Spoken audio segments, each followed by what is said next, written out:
Welcome everybody to Crypto Rosetta. My name is Savage. Today we're going to be having a look at MATIC. We're going to be doing a higher time frame video. There will also be a lower time frame video which you can find up above here if that is more what you're interested in. Let's get into the charts and see what's going on. So the primary way that I'm looking at this move is treating this whole move as a 1 2 1 2 3 4 5 and then actually looking for this fourth wave and this additional fifth wave to the upside. So the thing that within this is I'm not certain whether this fourth wave is actually completed yet or whether we have a bigger fourth wave to play out here.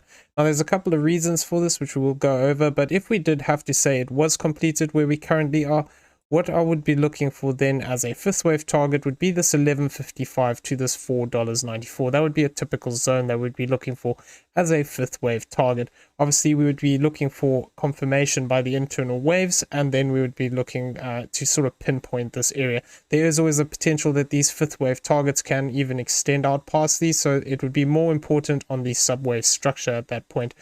Now, we always also need to be cautious of the fact that this could be something far more bearish where we could see this whole move be a completed A wave here, in which case we could actually see a much deeper retracement for a B wave, which could look to actually push us down anywhere between this 0.232 all the way down towards this 0.122 region. So this would be looking for a much bigger corrective pattern, which could potentially look to take some time to play out and could even do something along these lines where this would become A, B, C. We get another connector wave up here and then a final leg to the downside. So this is something we still cannot rule out here. Obviously, this is not confirmed at any point here. You know, this is not my primary expectation. Rather, I do think that it is rather following the other count, but we need to just bear this in the back of our minds if price action starts to break too deep. Now, what we'd be looking here for as a fourth wave would be between this 0.6830 to this 0.1361.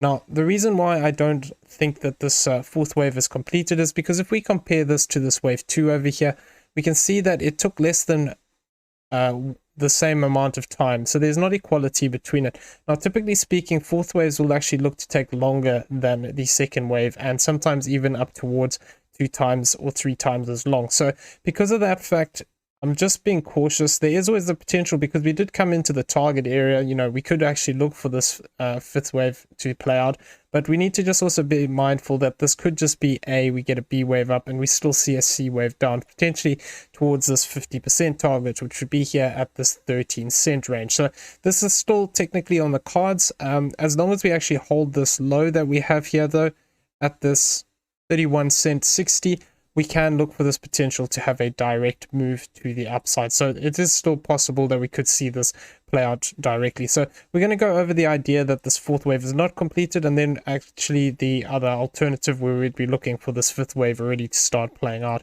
Now, if we are looking at this fourth wave as still being in play, what I'm treating this as is basically an A wave to the downside here. This is a B wave to the upside here. And then we'd be looking for this potential of this C wave to the downside. So this C wave off of the current high point that we have here would actually be this 1-to-1 towards the 16 cents.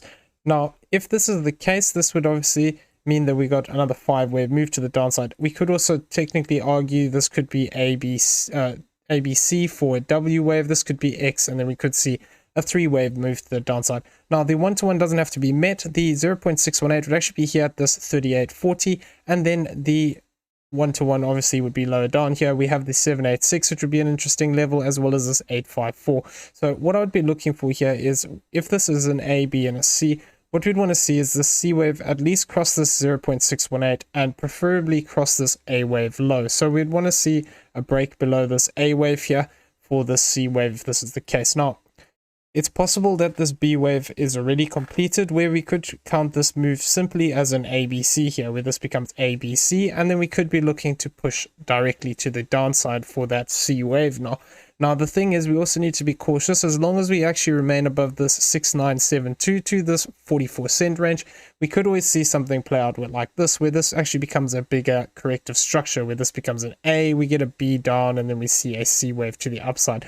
So that's what we need to be aware of here is, technically speaking, as long as we actually hold this zone and we hold this 3160, we could actually still see price action move to the upside, even if we do retrace down deeper here, we could still see a corrective move to the upside. So this is going to be our key support lower down here.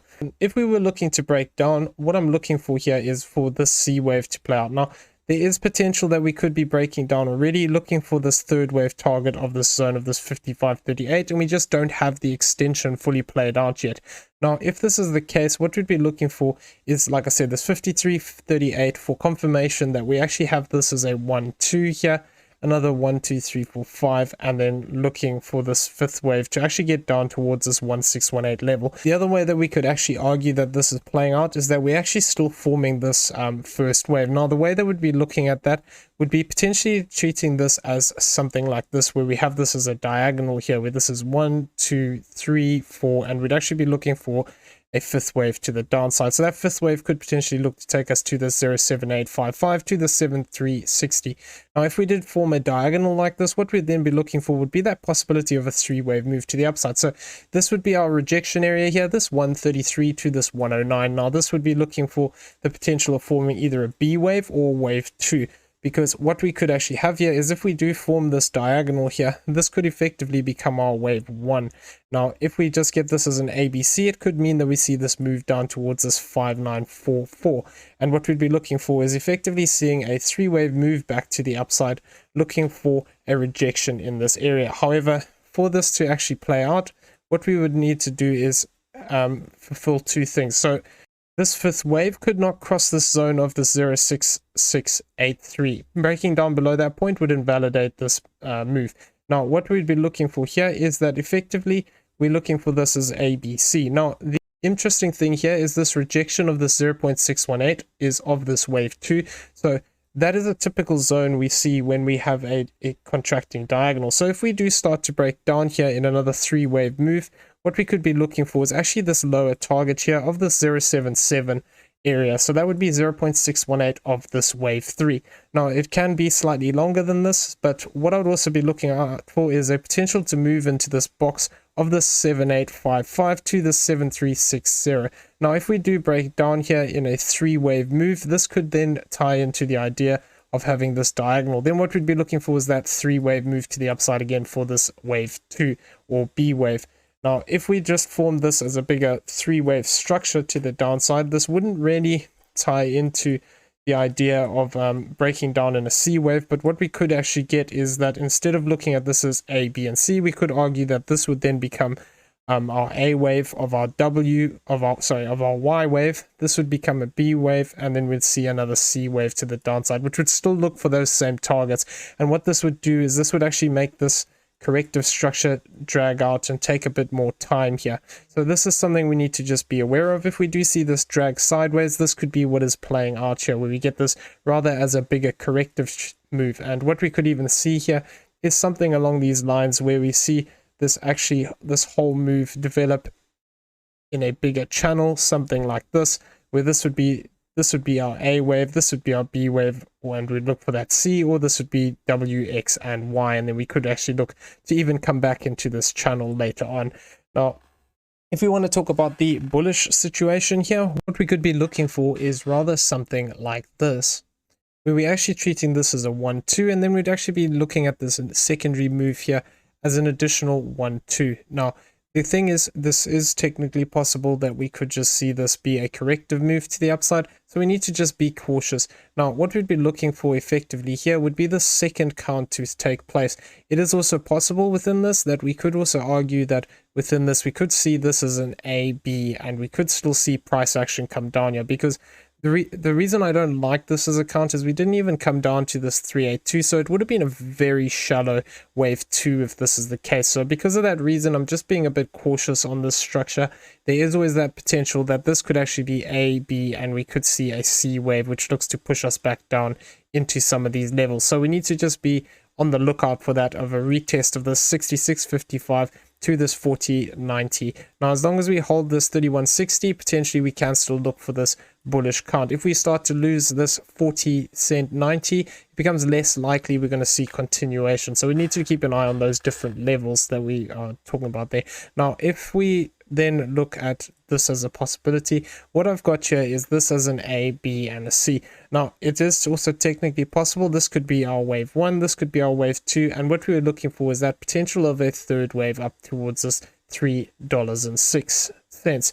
Now, if we did see this as 1, 2, what we could then see from here is we could actually see this start to develop in this bigger third wave. We would need to see a 5-wave move up here, 1, 2, 3, 4, and 5, looking to actually push us up into this 306 before looking for a 4th and a 5th wave, which could actually look to push us towards this $4.05 to this $3.41. So this would be looking at that potential of this being an additional 1 and 2 here. Invalidation of this as an additional 1 and a 2 here would come actually by crossing this low point, which would be here at this 74.77. Crossing this 74.77 would make this not possible to be a 5-wave structure in the way that we're looking at it now.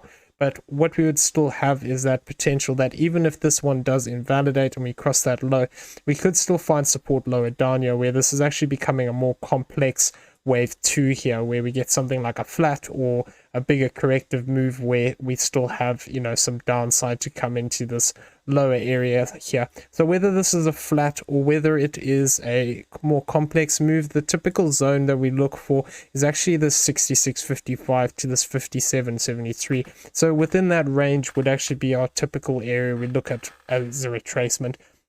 It is technically possible that we could actually just complete this here and move up, so we need to just be mindful of that fact. As long as we hold this 74.77, we do have the potential for that direct break to the upside here. Now, if this correction is not completed here, and we're talking about that possibility of this being a bigger W, X, and a Y, what we could actually see is a move like this, where we form this as A, B, and C. Now, technically speaking, we could actually be completed here as rather this is a W, X, and a Y, where we could actually complete into this low, but we need to be aware that until we actually break back above this $1.19, we could still see continuation come down here to the downside. If we're looking at this as A, B, and looking for a C wave, this 72.59 would be our 1-to-1. And then if we did look to extend out, what we could actually see is a bigger move down here, possibly towards a 70.2, which would be quite an interesting area. If we were looking at the extension on this, what we could also see is that possibility of moving down here to this 1236 or this 1382 area. So this would bring us back down into that into this support zone, particularly if we move towards this 1236 or this 1382 area.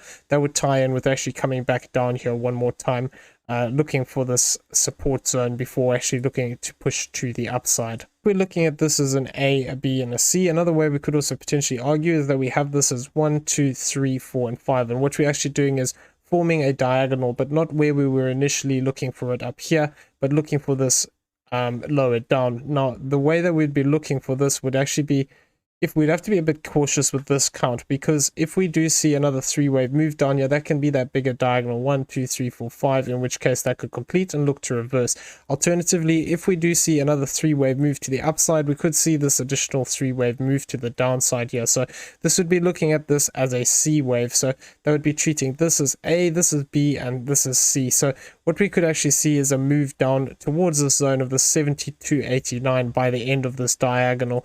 Obviously, we would have to maintain this wave 2 position, which would be this 96.16. Breaking above this $1.18 would invalidate this idea. So this would just tie into that idea of actually still seeing further correction to the downside here, but still maintaining that bullish count. Now, I do kind of like this idea here because of the fact that whether we want to look at this as a diagonal from further back or from just A, B, and C with the diagonal playing out, you know, it would look to actually bring us back into this channel, and it would bring us back into some key areas, which would be quite interesting to keep an eye on. So on an overview here, really, as long as we hold the 66.55 to this 40.90, even if this is still a bigger correction here, we can still look for that possibility of continuation to the upside. Now, this continuation to the upside could also just be another 5-wave move here. So we need to just be aware that if this does continue up, that could still technically be that bearish B wave situation where we're actually looking for this B wave to play out. And what that would mean is potentially then we would be looking to actually come back and retest the higher range here of that $1.79 before looking for that continuation to the downside. So we need to just be careful with this. There is potential for bullish price action, but we need to see this hold out. If this is a 1-2-1-2, we don't want to cross this 74.77. Now, if this is a 1 and we're still looking for that additional leg to the downside here as a D wave, where this is ABC or WXY, what we would want to do is maintain this low point over here, and that would be looking for that bullish situation. Now, if we start to break down too deep here, or if we have a diagonal to the downside here as a bigger diagonal, we need to be cautious of any kind of three-wave move to the upside, because that could then trigger us to actually have continuation and sell off to the downside. Even if this is just A, B, and C, which that would then tie into that idea that this would be W, X, and then we see a Y wave, or alternatively that becomes 1, 2, and then we see that bigger breakdown for that 5-wave move. So we need to be careful of that. Okay, so some other things that I want to discuss here is if we're looking at some ranges, what we do have is this upper range that we had previously, and we can see how we respected this previous point of control of this zone. So I would be also interested, if we do look to push back up here, what we could see is either, a reaction towards this value area low, which is sitting at this $1.10, or even higher up at this point of control, which would be this 146, or even if we do look to push up for that additional idea where this is A, B, and C, this value area high, which is sitting here towards this zone of this $2, would be quite an interesting zone to keep an eye on. Obviously, $2 is a very important psychological level as well. Now, if we treat this as an entire range, what we can see is that we are currently sitting on this point of control. Now, if we do look to reject down here, one more move to the downside could actually look to bring us back into this value area low that we have here, which could also bring us back into some of these lows that we have previously towards the 7547. So I would be keeping an eye on this. If we do look to start to reject to the downside here, we could potentially see something like this play out. Really, as long as we still remain within this channel here, we have to be cautious of that idea of continuation to the downside. If we wanted to break out of this, we could then potentially look to have that move to the upside. But really, as long as we're within this channel, I am still focusing primarily on that idea of coming down from this point. Now, as well as that, if we just look at this volume range as the immediate price history or price action area, so from here, what we would be looking for is that, even if we did see a move up towards this value area high here, we'd have to be cautious of that idea of, rejecting off of this zone. Once again, if we do look to move to the downside, we have this 73.30 as our value area low. So I would be keeping an eye on this zone as well. Obviously, we do have the channel down here as well, which could be quite an interesting zone, as well as retesting some of this previous structure that we have here. I mean, really, it's quite a zone here from the sort of 73.52 all the way down to the 74.77, and that would be the higher end of this. And then if we were to retest the lower range of this, it would be towards this 57.11. So, if we do continue to push down here, I would be keeping an eye on this previous price structure that we have over here, as well as some of these key levels. So we're going to have to keep an eye on it as the price action develops. Okay, so I'm going to leave the video there. I hope you found it useful. If you did, please smash the like button, hit that subscribe button if you haven't already, turn on those bell notifications so you never miss a video, and leave us some feedback down below. Also in the description, you'll find a link to the Discord. Come check it out. It is free to join. Everyone have a great day. We'll see you in the next one. Take care.